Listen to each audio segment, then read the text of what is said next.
दोस्तों, आपकी कामयाबी आपके घर में सुख शांति लाती है। आपका हमेशा मुस्कुराना, हमेशा खुश रहना और स्वस्थ रहना जीवन की बेहतरीन खुशियां देता है और आपको इस दुनिया का सबसे सुखी इंसान भी बनाता है। आज की जो कहानी है मैं आपको सुनाने जा रहा हूँ। इस कहानी में सारी दुनिया का ज्ञान समाहित है और सभी मुसीबतों का समाधान भी है। इसलिए इस कहानी को आप अंत तक जरूर देखिएगा। नमस्कार दोस्तों, स्वागत है आपका हमारे चैनल में। आपसे अनुरोध है कि हमारे चैनल को सब्सक्राइब कर ले और कमेंट बॉक्स में नमो बुद्धाय लिखकर परमात्मा को अपना आभार व्यक्त करें। बहुत समय पहले की बात है। एक छोटा सा नगर था। उस नगर में एक बहुत ही धनी सेठ रहा करता था। उस धनवान सेठ के पास कहने को सब कुछ था। किसी चीज की कोई कमी नहीं थी। उस धनवान सेठ ने अपने जीवन में बहुत बड़े बड़े मुकाम हासिल किए थे। उसने अपने जीवन में कई सफलताएं प्राप्त की थी। वह जिस नगर में भी व्यापार करने जाता, वहां पर भी उसे सफलता मिलना निश्चित था।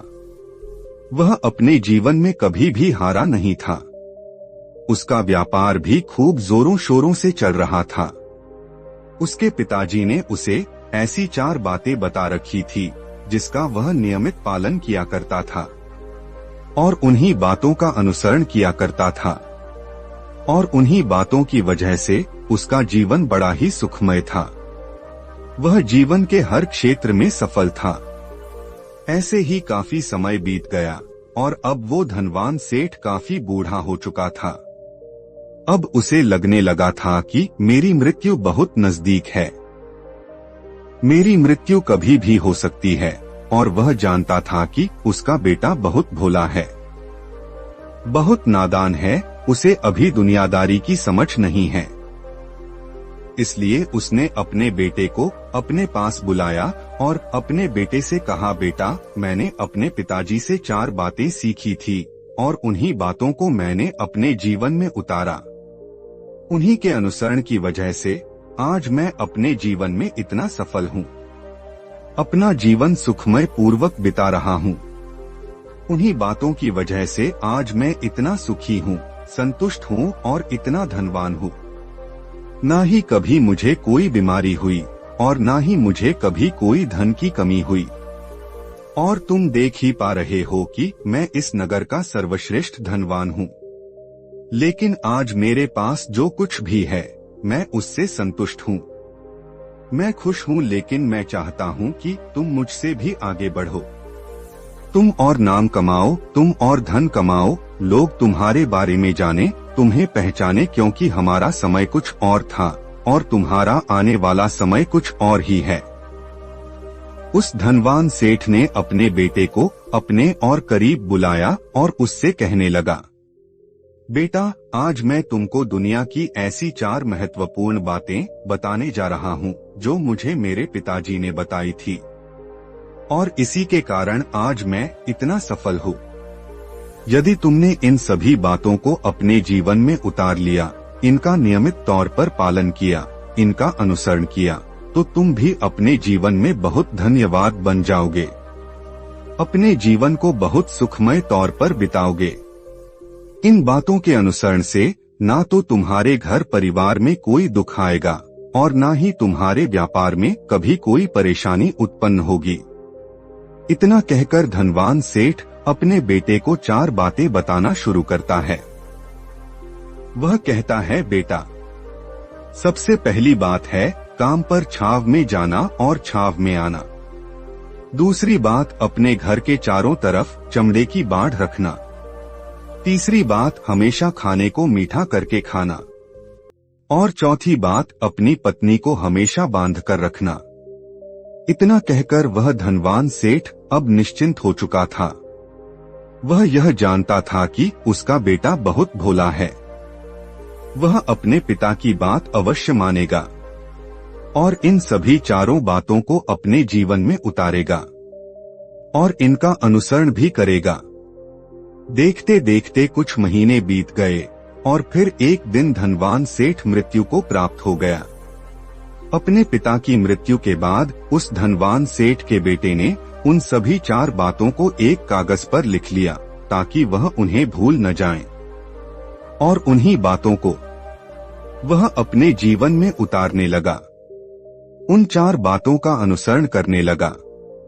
सबसे पहली बात जो उसके पिता ने उससे कही थी, छाव में जाना और छाव में आना, तो उसने अपने घर से लेकर अपनी दुकान तक पूरे रास्ते पर एक टेंट लगवा दिया, क्योंकि उसके पास पैसा तो बहुत था और उसे कोई रोकने वाला भी नहीं था। जब भी कोई उससे पूछता कि आखिर तुमने ऐसा क्यों किया, तो वह उसके जवाब में बस इतना ही कहता कि मेरे पिताजी ने मुझसे ऐसा ही करने को कहा है। इसके बाद उसने अपने पिता की अगली बात का अनुसरण किया। उसने अपने घर के दोनों तरफ चमड़े की एक दीवार खड़ी करवा दी। इसे देखकर आसपास के लोग बहुत क्रोधित हो गए। वे लोग उससे झगड़ा करने पर भी उतर आए। कई लोगों ने तो यहाँ तक कह डाला कि आखिर तुमने ऐसा क्यों किया, चमड़े की बाड़ तुमने क्यों खड़ी करवा दी, चमड़े से बहुत बदबू आती है और इससे हमें तकलीफ होती है, इसे आज ही निकलवा दो। लेकिन कोई उसका कुछ भी ना बिगाड़ सका, क्योंकि उसके पास बहुत पैसा था, इसलिए कोई भी व्यक्ति उसका ज्यादा समय तक विरोध ना कर सका। और उसने भी मन बना लिया था कि वह अपने पिता की सभी बातों को पूरे दिल से मानेगा। उसके पिता ने उसे तीसरी बात कही थी, खाने को मीठा करके खाना, जिसके कारण वह अपनी पत्नी से हर रोज खाने में कुछ मीठा ही बनवाता था। कभी सेवइयां, कभी खीर, कभी हलवा तो कभी मिठाई, हमेशा यही सब खाता रहता। और उसके पिता ने उसे चौथी बात कही थी, अपनी पत्नी को हमेशा बांध कर रखना, जिस कारण वह हर रोज अपनी पत्नी को रस्सी से बांध कर रखता था। ऐसे ही कई दिन बीत गए और देखते ही देखते अब वह सेठ के बेटे का जीवन धीरे धीरे बर्बाद होने लगा था, क्योंकि उसने अपने पिता की सभी बातों का गलत मतलब निकाला था और वह उसी के अनुसार उनका पालन कर रहा था। देखते देखते उसका उतना बड़ा व्यापार अब ठप होने लगा था। उसके यहाँ पर ग्राहकों की संख्या कम होने लगी थी, क्योंकि जब उसका मन करता तब वह दुकान जाया करता और जब उसका मन करता तो वह दुकान से वापस घर लौट आता। उसका अपने पिताजी के इस कारोबार में मन नहीं लगता था। इस कारण उसके सारे ग्राहक अब उससे नाराज होने लगे थे। उसके सारे ग्राहक अब एक एक करके उस दुकान को छोड़ते चले जा रहे थे। इसी कारण उसका पूरा व्यापार ठप हो चुका था, जिसे व्यापार को खड़ा करने में उसके पिताजी ने खून पसीना एक कर दिया था। उस व्यापार को उसने कुछ ही महीनों में पूरी तरह से बर्बाद कर दिया था। अब उसका धंधा बहुत कम हो चुका था, जिसके कारण वह बहुत परेशान रहता था। वह बहुत चिंतित रहता था और इसके साथ ही उसने अपने घर के चारों तरफ चमड़े की दीवार खड़ी करवाई थी। उस कारण आसपास पर बहुत गंदी बदबू फैल चुकी थी। इसलिए जो भी उसके आसपास रहते थे उन सभी ने वह घर छोड़कर कहीं और पर अपना बसेरा बसा लिया। चमड़े की बदबू के कारण अब उसके घर में भी कोई नहीं आता था। यहाँ तक कि उसके मित्र और रिश्तेदार भी उस घर में आने से कतराते थे। लेकिन अब भी उसे समझ नहीं आ रहा था कि आखिर यह सब हो क्यों रहा। वो बहुत परेशान रहने लगा था और वह हमेशा मीठा भोजन किया करता था, जिसके कारण उसका वजन बहुत ज्यादा बढ़ चुका था और इस मोटापे के कारण उसके शरीर में न जाने कितनी सारी बीमारियों ने अपना घर बना लिया था। आए दिन उसके घर पर वेद आने लगे। इन्हीं कारणों से अब उसका पैसा भी इन चीजों में बर्बाद होने लगा था और अपने पिता की चौथी बात उसने मानी थी। वह अपनी पत्नी को बांध कर रखता, जिसकी वजह से उसकी पत्नी उससे नाराज हो गई और वह घर छोड़कर अपने मायके लौट गई। उसने अपनी पत्नी को मनाने की कोशिश की, तरह तरह के उपाय किए, लेकिन उसकी पत्नी नहीं मानी। और वैसे भी कोई भी स्त्री ऐसे मर्द के साथ क्यों रहना चाहेगी जो उसे बेवजह ही बेबात पर बांध कर रखता हो।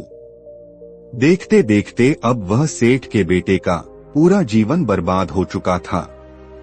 ना तो अब उसके पास व्यापार बचा था, नहीं धन, नहीं उसकी पत्नी और नहीं वह रिश्तेदार जो पैसों के लिए उसके आसपास घूमा करते थे। और तो और अब उसका स्वास्थ्य भी ठीक नहीं रहता था, जिसके कारण वह बहुत चिंतित रहने लगा था, बहुत परेशान रहने लगा था। उसे ये सब समझ ही नहीं आ रहा था क्या हो रहा है और क्यों हो रहा है। इन सभी बातों को लेकर तो बहुत परेशान रहता और वह मन ही मन अपने पिताजी को कोसा करता। कहता, पिताजी आपने तो मेरा पूरा जीवन बर्बाद कर दिया। आपकी उन 4 बातों के कारण आज मुझसे मेरा सब कुछ छिन चुका है। ना तो मेरे पास व्यापार रहा, नहीं धन दौलत, नहीं वह रिश्तेदार, नहीं मेरी पत्नी, और यहाँ तक कि मेरे स्वास्थ्य ने भी मेरा साथ छोड़ दिया है। आप ही के कारण आज मेरा पूरा जीवन बर्बाद हो चुका है। यदि मैंने आपकी 4 बातें न मानी होती, यदि मैंने उन्हें अपने जीवन में न उतारा होता, तो आज मैं एक सुखमय जीवन जी रहा होता। आपकी इन 4 बातों पर चलकर मुझे क्या मिला? मैंने एक आज्ञाकारी बेटे की तरह आपकी सारी बातें भली भांति मानी, उन पर यकीन किया, उनका अनुसरण किया, लेकिन मैं ही मूर्ख था जो मैंने आपकी उन बातों पर आंख बंद करके यकीन कर लिया। इतना कहकर वह फूट फूट कर रोने लगा। तभी उसे एक दिन पता चला कि उसके पास के नगर में एक साधु आए हुए हैं और वह साधु सभी की समस्याओं का हल बताते हैं। चाहे कैसी भी समस्या हो, वह उसका निवारण अवश्य करते। यह सुनकर उसने सोचा कि चलो एक बार मिलकर देखता हूँ, हो सकता है कि मेरी भी समस्या का समाधान मुझे मिल जाए। इस आशा के साथ वह उन साधु के पास पहुँचा। वहां पहुंचकर सीधा उनके चरणों में जा गिरा और जोर जोर से रोने लगा। वह कहने लगा, हे गुरुवर, अब आप ही मुझे बचा सकते हैं। मेरे पिताजी ने तो मेरा पूरा जीवन बर्बाद करके रख दिया। आज मेरी जो भी स्थिति है वह सब मेरे पिताजी के कारण ही है। मेरे पिताजी ने मुझे जैसा कहा मैंने वैसा ही किया। हमेशा एक अच्छे बेटे की तरह उनकी सारी बातें मानी, अपने सारे फर्ज निभाएं और देखिए मेरे पिताजी ने मेरे साथ क्या किया। मरते मरते भी वह मुझे गलत बात सिखा गए और उसका खामियाजा मुझे आज भुगतना पड़ रहा है, क्योंकि मैंने उनकी सभी बातों को अपने जीवन में उतारा, उनका अनुसरण किया, और देखिए आज मेरे साथ क्या हो गया। मेरा तो पूरा जीवन ही बर्बाद हो गया। मैं अब तक यह नहीं समझ पाया कि मेरे पिताजी ने मेरे साथ ऐसा क्यों किया।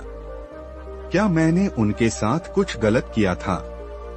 इतना कहकर वह उन साधुओं के सामने और भी जोर जोर से रोने लगा।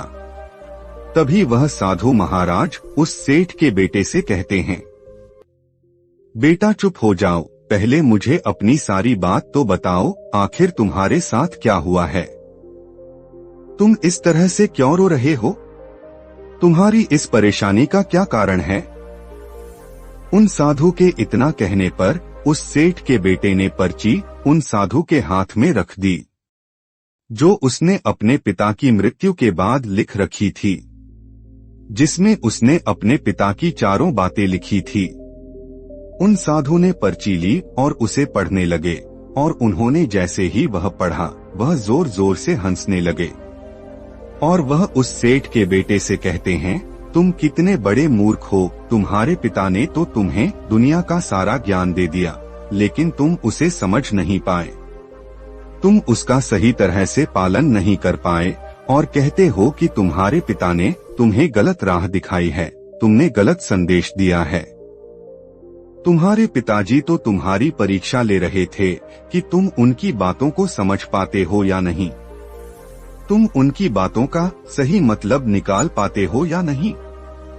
यदि वह चाहते तो इसका मतलब तुम्हें अच्छी तरह से बता सकते थे, लेकिन वह चाहते थे कि तुम इन बातों का मतलब खुद से जानो, खुद से समझो कि इन बातों का क्या अर्थ है। लेकिन अब तो ऐसा प्रतीत होता है कि मानो तुम्हारी बुद्धि बिल्कुल भ्रष्ट हो चुकी है। तुमसे बड़ा मूर्ख मैंने आज तक नहीं देखा। जिसके पास दुनिया का इतना बड़ा ज्ञान हो, वह भला इतनी बड़ी मूर्खता कैसे कर सकता है। तुम्हारे पास कोई ज्ञान नहीं है, तुमने कोई भी ज्ञान अर्जित ही नहीं किया। अगर तुम इन बातों का सही मतलब समझ चुके होते तो तुम भी अपने जीवन में अपने पिता की तरह ही सफल होते, खुश होते और तुम्हारा जीवन सुखमय तरह से बीत रहा होता। लेकिन तुम इतने बड़े मूर्ख हो कि तुमने अपने पिता की बातों का गलत मतलब निकाल लिया। उन बातों के मतलब के बारे में तुमने सोचा तक नहीं। उन्होंने जैसा कहा तुमने वैसा करना शुरू कर दिया। यदि तुम्हें उन बातों का अर्थ नहीं पता चल रहा था तो तुम किसी ज्ञानी से मिल सकते थे। तुम उससे उस बात का मतलब निकाल लेते, लेकिन जैसा तुमने अपने पिता की इन बातों को समझा है, इसका मतलब वैसा नहीं है। इस पर वह धनवान सेठ का बेटा कहता है, हे गुरुवर, आप क्या कहना चाहते हैं? क्या मैं अपने पिता की बातों को सही नहीं समझ रहा और वैसे भी इसमें समझने लायक है क्या? उन्होंने तो सब कुछ साफ साफ ही बताया था और मैंने उन्हें अपने जीवन में उसी तरह से उतार लिया। तो फिर मैंने गलत क्या किया? इस पर गुरुवर एक बार फिर मुस्कुराने लगे और उस सेठ के बेटे से कहते हैं, बेटा, ये जो बातें लिखी गई है, इन बातों के पीछे एक गहरा अर्थ है जिसे तुम समझ नहीं पाए। इसी कारणवश तुमने यह मूर्खता कर दी और इसी कारणवश तुमने अपना पूरा जीवन बर्बाद कर लिया। लेकिन अब भी कुछ नहीं बिगड़ा। अब भी तुम्हारे पास बहुत समय है। यदि तुम चाहो तो अब से मेहनत करके भी तुम अपने जीवन में एक बार फिर से वह खुशहाली व समृद्धि सब कुछ हासिल कर सकते हो। इस पर वह सेठ का बेटा कहता है, ठीक है, कृपया करके मुझे उन चारों बातों का मतलब समझाइए। आखिर उन चार बातों का क्या अर्थ?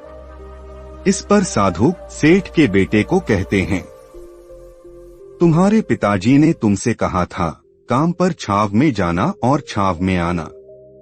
इसका मतलब यह है, सूर्य निकलने से पहले ही तुम दुकान पर पहुंच जाना और सूर्यास्त होने के बाद ही तुम वापस घर आना, जिससे तुम्हें दुकान पर अधिक से अधिक समय मिल पाएगा।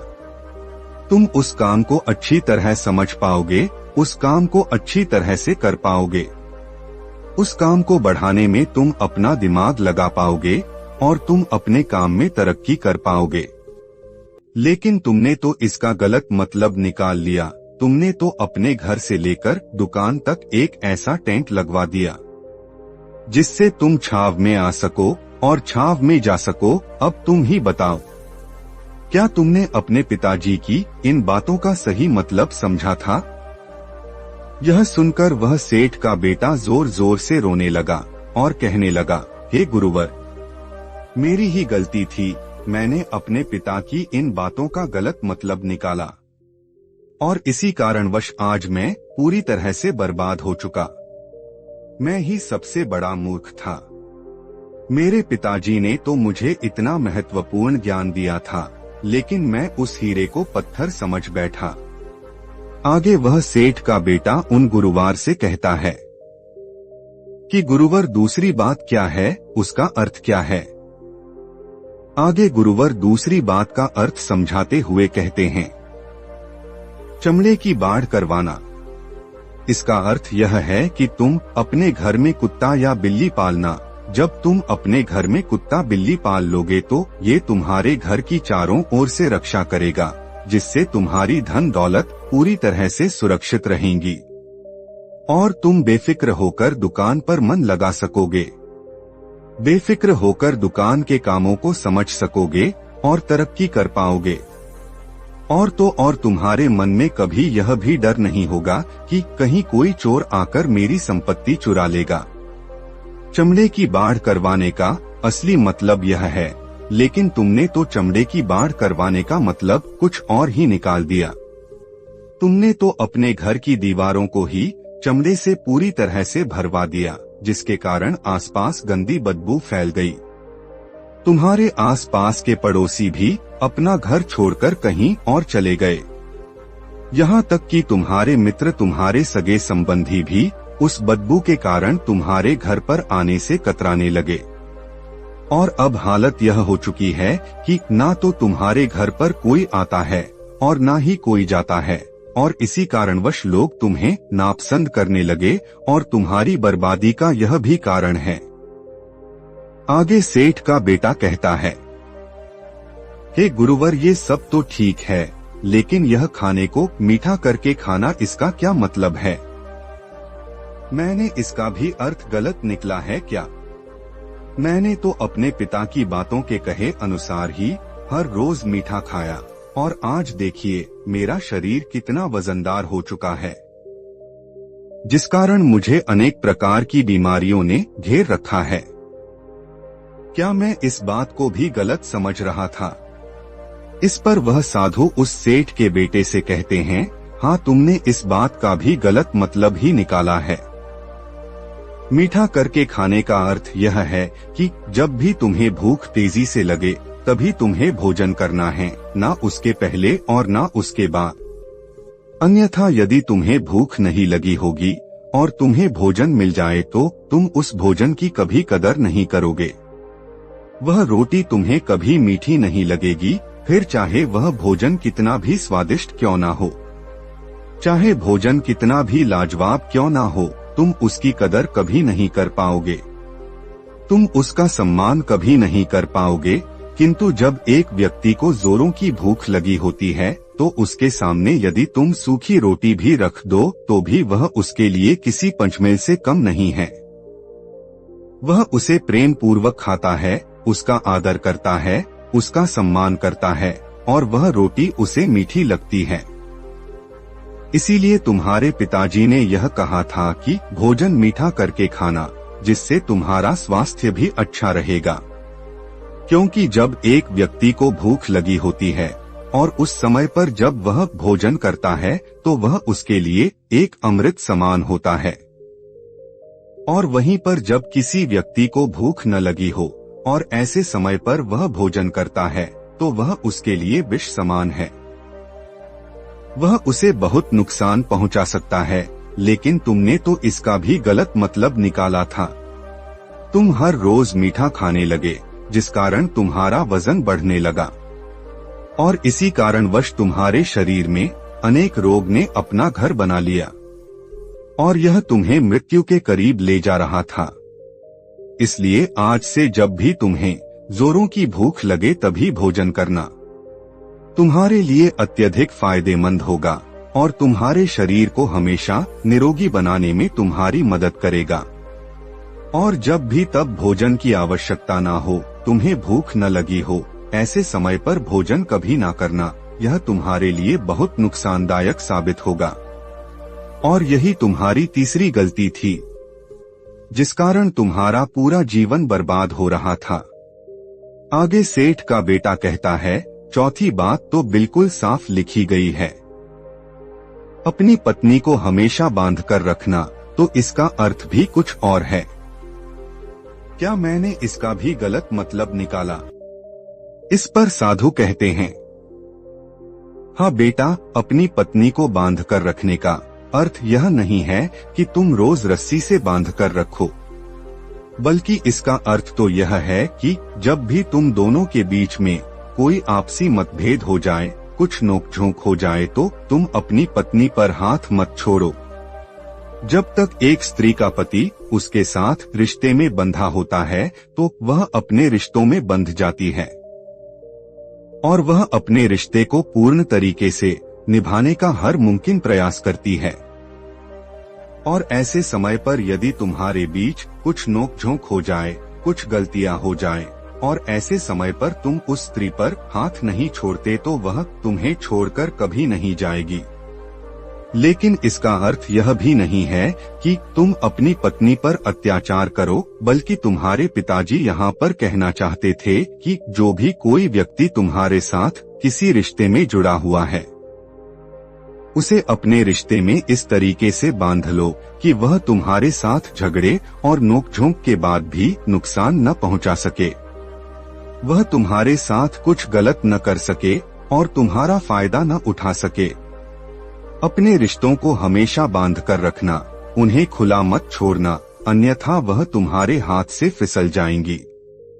और हम में से अधिकांश लोग अपने जीवन में यही गलतियां करते हैं और अपने नए रिश्तों को कभी समय नहीं देते, जिसके कारण उनका रिश्ता उतना मजबूत नहीं हो पाता और इसी कारणवश वह अपने रिश्ते से हाथ धो बैठते हैं।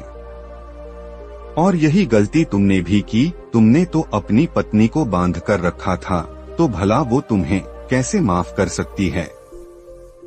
और यही कारण है कि वह तुम्हें छोड़कर चली गई। तुमने जो अपनी पत्नी के साथ किया वह माफी के लायक नहीं है, लेकिन तुम्हें अपनी पत्नी से माफी मांगनी चाहिए, क्योंकि तुमने गलत किया है। इसलिए जाओ और अपनी पत्नी से माफी मांगो, उसे वापस घर लाओ। और यही वह 4 बातें थीं जो तुम्हें तुम्हारे पिता ने समझाने का प्रयास किया था, लेकिन तुमने इन सभी बातों का गलत मतलब निकाला और इसी कारणवश तुम पूरी तरह से बर्बाद हो गए। किंतु अभी भी तुम्हारे पास बहुत समय है। यदि तुम इन सभी बातों का सही से अनुसरण करते हो तो तुम अपने जीवन में एक बार फिर से वो सब कुछ हासिल कर सकते हो जो तुमने खोया है। ये सारी बातें हमारे जीवन की पूरी परेशानियों का समाधान है। तुम किसी भी तरह से इनको देख सकते हो। यदि तुम कामयाब होना चाहते हो तो तुम्हें मेहनत करनी ही होगी। सूर्य निकलने से पहले तुम्हें अपने घर से निकलना होगा और हमेशा सूर्य के ढलने के बाद ही तुम्हें घर वापस लौटना होगा, ताकि धन दौलत को कोई तुमसे छीन ना ले। तुम्हें अपने रिश्तों को कुछ इस तरीके से बांधना होगा ताकि वह रिश्ते तुम्हें परेशान ना करे, तुम्हें तकलीफ न पहुंचाएं, तुम्हारा फायदा न उठाएं और हमेशा एक अच्छा और स्वस्थ भोजन करना जब तुम्हें भूख लगी हो, ताकि तुम्हें जो भी सांसें मिली है तुम उसे खुशी खुशी जी सको। और अपने रिश्तों को हमेशा बांध कर रखना, उन्हें खुला मत छोड़ना, अन्यथा वो तुम्हारे हाथ से फिसल जाएंगे। और अपने घर में अवश्य ही कुत्ते या बिल्ली को जरूर पालना ताकि तुम्हारा धन हमेशा सुरक्षित रखे। इन सभी बातों का अपने जीवन में अनुसरण करने के बाद तुम अपने जीवन में सब कुछ एक बार फिर पा सकते हो जो तुमने आज तक खोया है। और हो सकता है कि तुम इससे भी अधिक उन्नति कर पाओ, इससे भी अधिक समृद्धि पा सको, अपने जीवन को खुशहाल और सुखमय बना सके। इतना कहकर साधु शांत हो गए और सेठ का बेटा भी अपनी सभी गलतियों को समझ चुका था। उसने उन गुरु को प्रणाम किया और वापस अपने घर लौट गया। उसने उन सभी 4 बातों को अपने जीवन में उतारा, उनका सही सही अनुसरण किया। उसके बाद से उसके जीवन में सकारात्मक प्रभाव दिखने लगा। वह एक बार फिर से अपने व्यापार को खड़ा करने में सफल रहा। वह एक बार फिर से अपनी पत्नी को घर लाने में सफल रहा और देखते ही देखते उसका जीवन सुखमय और आनंदमय हो गया। दोस्तों, मुझे उम्मीद है कि आपको यह कहानी पसंद आई होगी और आपने इससे कुछ सीखा होगा। कहानी के बारे में अपने विचार आप हमें नीचे कमेंट बॉक्स में कमेंट करके बता सकते हैं। जाने से पहले वीडियो को लाइक करें और चैनल को सब्सक्राइब जरूर करें। आपकी मनोकामना पूरी हो। नमो बुद्धाय।